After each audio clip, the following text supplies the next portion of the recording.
Hello mga Timo Salak, gagawa ko ngayon ng kinilaw. Binabad ko muna sa suka na may kalamansi. Yan yung ginagawa kong panghugas sa isda.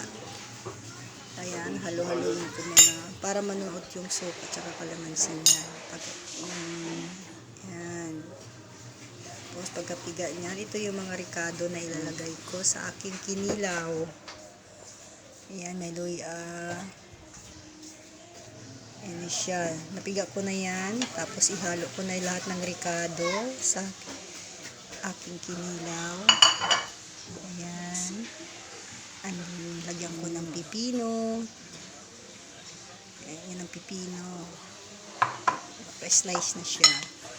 Tapos, halo-haloin ko. Halo-haloin lang. Katulad na yung paghahalo sa inyong pagmamahal. Charot. Tapos ilagay ko pwede na. Pipino. Mag-video lang ako sa akong kuya. Ayan na ang pipino. Ilalagay na. Pagkatapos yan. Ako na ginagihip. Gamay-gamay ang kuan. Halo lang ng halo hanggang manuot yung lasa ng mga ricado sa akin. Kinilaw na isda. Ayan siya. Halo-halo lang. Parang naghahalo ka lang ng ano. Ayan siya. Para ma-mix siya. Halo-haloin lang para ma-mix lahat ng ricado sa kinilaw na isda.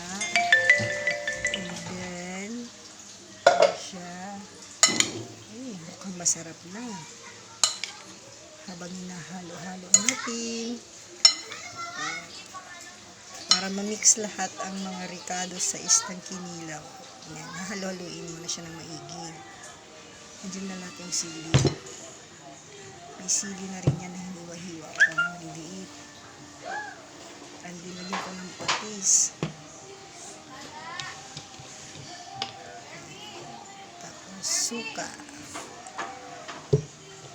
Ayan. Sarap. Umaapoy sa anghang. Ayan siya.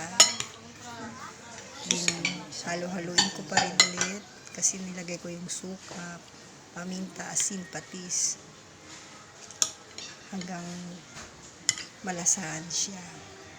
Mix mo lang siya ng mix hanggang mahalo-halo yung mga ricado na nilagay ko lahat. Ayan siya. Tapos dinagdagan ko na rin yan siya ng suka. Kami nang bahala niya kayo mukhaon mo ni Sus, napakasarap. Dili ako nga siya. Pwede pang pulutan. Pwede pang ulam. Ako nang Actually, pulutan istorya na pa yan. ako nang paon sa Ginawa ko. tanggal. Suka yan nga siya. Ganyan ako gumawa ng kinilaw. Pero mas mabuti yung maraming asin. Hindi mahilig sa manghang. So, hindi ka makatikim ng aking kinilaw. Kasi hindi masarap pag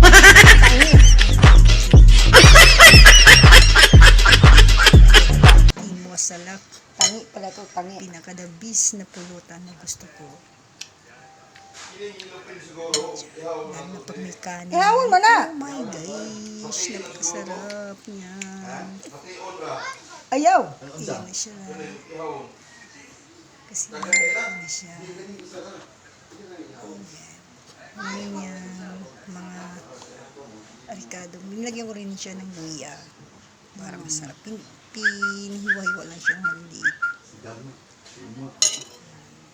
Ayan ang aking Hindi na linisan lang yan. Kuhaan lang na siya kuhaan. pining pa lang. Napakasarap lang. Pulutan. Ayan na siya guys.